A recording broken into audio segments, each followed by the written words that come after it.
जब युद्ध के मैदान में धर्म और अधर्म का संकट था, जब सभी का मनोबल टूट रहा था, तब एक आवाज ने सब कुछ बदल दिया। वो आवाज थी देवकी नंदन श्री कृष्ण की, जो न सिर्फ अर्जुन के रथ के सारथी बने, बल्कि समय के सारथी भी। उन्होंने जो कहा वो न सिर्फ महाभारत में उपयोगी था, बल्कि हर युग में प्रभावी है। श्री कृष्ण की नीति, सर्वोत्तम व्यक्तित्व का ज्ञान। मैं अपनी तरफ से भगवान श्री कृष्ण ये बात कहते हैं, नमां गुरुर्या धर्मज्ञा मूढ़ा असहृदस्तथा शक्तो नावार्ययत् कृष्ण संरब्धान कुरु पांडवान उभयो साधयन्नथ महमागत इत्युक्त तत्र यत्तमहं कृत्वा गच्छेयं नृशोवाच्यता मम धर्मार्थ युक्तं हि श्रुत्वा वाक्यं मनामयम् न चेदा दास्यते बालो दिष्टस्य वशमेष्यति अहापयन् पांडवार्थं यथावच्चं कृणाम यदि चाचरेयं पुण्यं च मे स्याचरितं महार्थं मुच्येश्च कुरुवो मृत्युपाशा। यहाँ पर श्री कृष्ण कहते हैं, मैं अपनी तरफ से पूरी कोशिश करूंगा कि बिना घमंड या स्वार्थ के शांति स्थापित कर पाऊं। श्री कृष्ण जी कहते हैं कि कोई अज्ञानी या निर्मम व्यक्ति मुझे गलत ना कहे, इसीलिए मैं शांति बनाए रखने की पूरी कोशिश करूंगा, बिना किसी दूसरे पक्ष के प्रति किसी भी भेदभाव के। अगर दुर्योधन जैसे अज्ञानी लोग जो अपनी जमीन पर भी अधिकार नहीं छोड़ते, मेरे धर्म से भरे शब्द सुनने के बाद भी नहीं बदलते, तो उसका नतीजा उसको भुगतना ही पड़ेगा। लेकिन अगर मैं अपनी कोशिश में सफल हो जाता हूं तो सब कुछ ठीक हो जाएगा।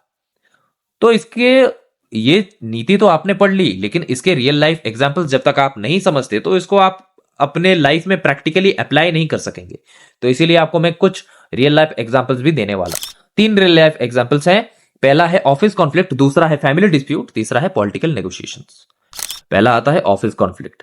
तो सोचो, एक ऑफिस में दो डिपार्टमेंट के बीच रिसोर्सेस को लेकर झगड़ा हो रहा है। मैनेजर के पास पावर है कि वो फोर्सफुली सोल्यूशन निकाल दे, लेकिन वो कृष्णा जी की तरह दोनों साइड की बात सुनते हैं बिना किसी बायस होके। वो दोनों साइड्स के बीच जो बैलेंस है उसको बनाने की कोशिश करते हैं, चाहे एक डिपार्टमेंट लाइक दुर्योधन कितना भी जिद्दी क्यों ना हो। मैनेजर न्यूट्रल रहता है क्योंकि उसे पता है कि अगर वो किसी एक साइड पर ज्यादा प्रेशर डालेगा तो प्रॉब्लम और बढ़ सकती है। अब आते हैं फैमिली डिस्प्यूट। एक परिवार में प्रॉपर्टी को लेकर झगड़ा हो रहा है। बड़ा भाई मीडिएटर बनता है, बिना किसी साइड को फेवर किए। वो अपने आप प्रॉपर्टी नहीं लेता, बल्कि दोनों भाइयों को सम्मान के साथ मिल बैठकर मसला सुलझाने की सलाह देता है। अगर एक भाई लाइक दुर्योधन जिद्दी रहता है और कॉम्प्रोमाइज नहीं करता, तो बड़ा भाई शांत रहता है क्योंकि उसे पता है कि टाइम के साथ इंसाफ होगा और जो गलत है उसे नतीजा भुगतना ही पड़ेगा। अब तीसरा एग्जाम्पल के पास आते हैं, पॉलिटिकल नेगोशिएशन। सोचो, 2 देश के बीच जंग होने वाली है, तब एक न्यूट्रल देश मीडिएटर बनता है। वो अपनी तरफ से पूरी कोशिश करता है कि जंग ना हो, लेकिन बिना किसी एक देश पर जबरदस्ती प्रेशर डाले। अगर एक देश लाइक दुर्योधन फिर भी कॉम्प्रोमाइज नहीं करता, तो मीडिएटर अपना रोल खत्म करता है, अपनी इंटीग्रिटी के साथ वो अपना जो रोल है वो खत्म करता है, और एग्रेसिव जो देश है उसको आगे चलकर बहुत सारे कॉन्सिक्वेंसेस फेस करने पड़ सकते हैं।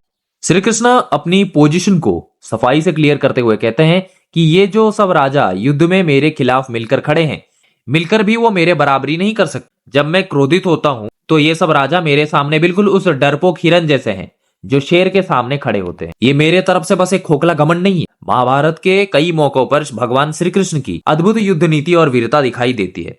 वो सर्वशक्तिमान होने के बाद भी अपनी शक्ति का गलत इस्तेमाल नहीं करते, जैसे उन्होंने खुले सभा में दुर्योधन की चालाकियों और ईगो को सबके सामने एक्सपोज किया। चलिए इसके कुछ रियल लाइफ एग्जाम्पल्स को ऑब्जर्व करते हैं। पहला आता है बिजनेस लीडर।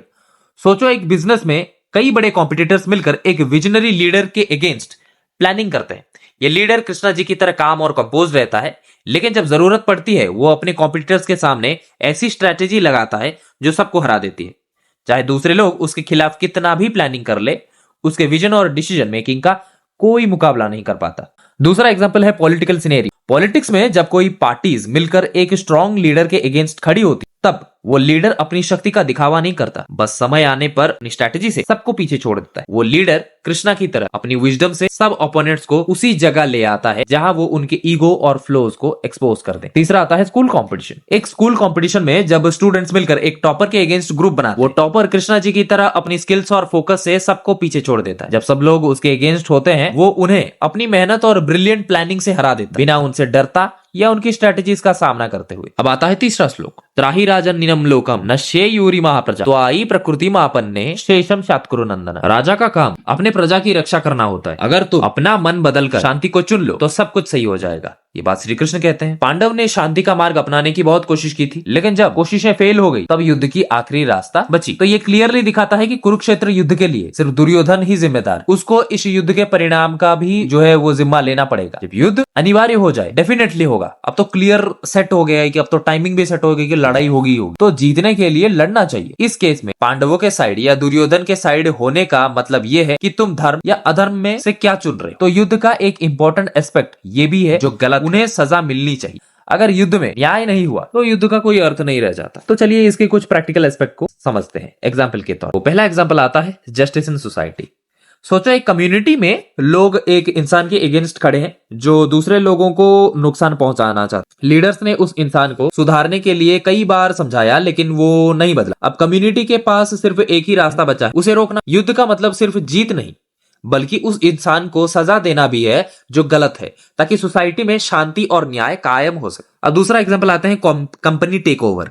एक बिजनेस में कॉम्पिटिटर्स ने मिलकर अनएथिकल तरीके से एक ऑनेस्ट कंपनी को तकलीफ दी। उस ऑनेस्ट कंपनी ने पहले सबके साथ मिलकर पीसफुली प्रॉब्लम सॉल्व करने की कोशिश की, लेकिन जब सब एफर्ट्स फेल हो जाए तब उन्होंने लीगल एक्शन किया।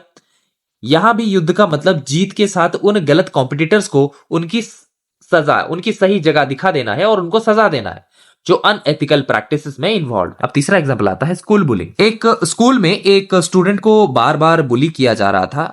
टीचर्स ने पहले पीसफुली बुली को समझाया, लेकिन जब उसने अपनी हरकत नहीं बदली तब स्ट्रिक्ट एक्शन लेना पड़ा। उस लड़ाई का पर्पस सिर्फ जीतना नहीं, बल्कि उस बुली को उसके गलत एक्शन की सजा देना था, ताकि स्कूल में दूसरे स्टूडेंट्स सेफ फील करें और कोई किसी को बुली ना करे। अब आते हैं चौथे श्लोक के ऊपर। भगवान श्री कृष्ण कहते हैं कि अरे युधिष्ठिर, कभी कभी दुष्ट व्यक्ति को उसी के तरीके से सबक सिखाना पड़ता है, जैसे हम दुर्योधन के साथ उसकी चालाकियों का जवाब उसी के रणनीति से दे सकते हैं। इससे यह साफ है कि श्री कृष्ण की राजनीति फ्लॉलेस और हर तरफ से संपूर्ण है। आजकल लोग महाभारत से जुड़े भगवान श्री कृष्ण के संदेश को अलग अलग तरीके से समझने की कोशिश करते हैं, चाहे वो लोक कथाएं हो, मूवीज हो, डेली सीरियल्स हो या सोशल मीडिया के कमेंट सेक्शन। लेकिन इन सब में कहीं ना कहीं एपिक दृष्टि से दूरी हट जाती है। यह कोई अजीब बात नहीं है कि श्री कृष्ण के असली संदेश को समझना मुश्किल है, लेकिन हम कुछ रियल लाइफ एग्जाम्पल के साथ इस संदेश को समझने का प्रयास करेंगे। पहला आता है कॉर्पोरेट स्ट्रेटेजी। एक बिजनेस में अगर कोई कॉम्पिटिटर अनएथिकल तरीके से काम कर रहा है तो सक्सेसफुल लीडर्स उन्हें उसी के स्ट्रेटेजी के अगेंस्ट टैकल करते हैं। जैसे अगर कोई कंपनी फेक मार्केटिंग करती है तो वो लीडर्स अपनी ऑथेंटिक मार्केटिंग स्ट्रेटेजी के थ्रू उस कंपनी को उनकी ही टैक्टिस से हरा देते हैं। ये कृष्ण की राजनीति को रिफ्लेक्ट करता है, जो दुष्ट को उसके ही तरीके से सबक सिखाना। अब दूसरा आता है सोशल जस्टिस मूवमेंट। कभी कभी जो है सोशल मूवमेंट्स में अनजस्टिस सिस्टम को टैकल करने के लिए उन्हीं के तरीके अपनाने पड़ते हैं। जैसे कि अगर कोई गवर्नमेंट अगर अनफेयर सेंसरशिप या सप्रेशन करे तो एक्टिविस्ट जो लोग होते हैं, जो आंदोलनकारी होते हैं, वो उसी तरह क्रिएटिवली प्रोटेस्ट करते हैं ताकि उन्हें उन्हीं के रूल्स के अगेंस्ट एक्सपोज किया जा सके कि देखो भाई, गवर्नमेंट ने रूल सेट किया है लेकिन वो अपना ही रूल नहीं मान रहा है। तो ये वही कृष्ण की नीति है जिसमें अधर्म के खिलाफ उसके अपने ही टूल्स इस्तेमाल किए जाते हैं, लेकिन धर्म के राह पर चलते हैं। तीसरा एग्जाम्पल देखते हैं, वो है फैमिली डायनामिक्स। एक परिवार में अगर कोई व्यक्ति अपने स्वार्थ के लिए दूसरों को मैनिपुलेट करता है तो घर के एल्डर्स उस व्यक्ति के टैक्टिक्स समझ के उसी के तरीके से उसे सुधार करवाते हैं। सीधी सी बात है, अपना मेडिसिन खुद खिला, वो खुद टेस्ट करता है। तो अगर वो व्यक्ति हमेशा गलत तरीके से ही अपनी बात मनवाना चाहता है तो एल्डर्स उसे उसी के गेम्स में उसकी लिमिट दिखाते हैं। तो ये एग्जाम्पल्स कृष्ण की फ्लॉलेस राजनीति को दिखाते हैं, जो समझाते हैं कि कभी कभी दुष्ट के खिलाफ उसी के शब्द और तरीकों का उपयोग करना पड़ता है, लेकिन धर्म के साथ रहते हुए। धन्यवाद इस प्रस्तुति में अंतिम क्षण तक हमारा साथ देने के लिए। आशा करता हूं कि आज की प्रस्तुति से आपको बहुत कुछ सीखने को मिला होगा। यदि आपको इस प्रस्तुति से संबंधित कोई भी प्रश्न हो तो अपना प्रश्न टिप्पणी यानी कमेंट सेक्शन के माध्यम से हमसे पूछ सकते हैं। आपने समय देकर मेरी बातों को अच्छी तरह से सुना, इसीलिए आपका बहुत बहुत धन्यवाद। तो अगली प्रस्तुति को लाने से पहले हम लेते हैं विराम। तब तक के लिए जय श्री राम।